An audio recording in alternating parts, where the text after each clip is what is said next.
नमस्कार, मी किरण गीते. एनडीटीव्ही मराठीमध्ये तुम्हा सगळ्यांचं स्वागत. महत्त्वपूर्ण बातम्या सविस्तररित्या जाणून घेणारच आहोत, पण तत्पूर्वी मुख्य हेडलाईन्स. छत्रपती संभाजीनगरमध्ये मध्यरात्री गाडीला कट मारल्याप्रकरणी टोळक्यांमध्ये हाणामारी. धुडगूस घालणाऱ्यांना पोलिसांचा लाठीचा प्रसाद. काही काळ अंगुरी बागमध्ये तणावाची स्थिती. पुणे नाशिक महामार्गावर कळंबामध्ये दुचाकी कारचा भीषण अपघात. अपघातामध्ये एकाचा मृत्यू, मोहितेंच्या पुतण्याकडून अपघात. प्रज्वल रेवण्णाचा लहान भाऊ सूरज रेवण्णाला अटक. अनैसर्गिकरित्या अत्याचार केल्याचा गुन्हा दाखल. कर्नाटक लैंगिक अत्याचारात नवे खुलासे. T20 विश्वचषकात मोठा उलटफेर. सुपर 8 मधील सामन्यात अफगाणिस्तानाकडून ऑस्ट्रेलियाचा 21 धावांनी पराभव. ऑस्ट्रेलियाला उद्याचा सामना जिंकणं गरजेचं.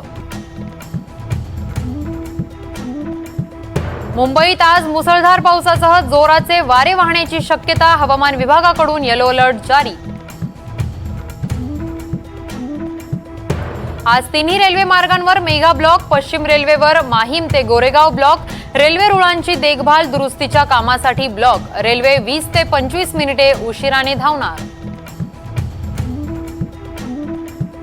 सीईटीच्या सर्व उत्तरपत्रिका विद्यार्थ्यांना पुन्हा उपलब्ध केल्या जाणार. 27 आणि 28 जूनला क्रॉस चेक करता येणार. अफवांवर विश्वास न ठेवण्याचं आवाहन. शेवटच्या क्षणी नीट पीजीची परीक्षाही पुढे ढकलली. घोटाळ्याचा तपास सीबीआयकडे. एनटीएच्या विश्वासार्हतेवर गंभीर प्रश्नचिन्ह.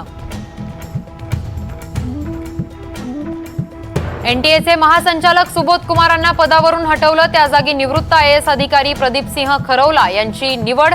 नीट परीक्षेतल्या घोटाळ्यानंतर केंद्र सरकारची मोठी कारवाई. पेपरफुटी रोखण्यासाठी केंद्र सरकारकडून नव्या कायद्याला मंजुरी. 10 वर्षांचा तुरुंगवास ते भरावा लागणार 1 कोटी रुपयांचा दंड. रेल्वेच्या फलाटाच्या तिकिटासह इतर सेवा आता जीएसटी मुक्त. काउन्सिलचा निर्णय. फेक इनव्हॉइस रोखण्यासाठी बायोमेट्रिक व्हेरिफिकेशन वापरलं जाणार.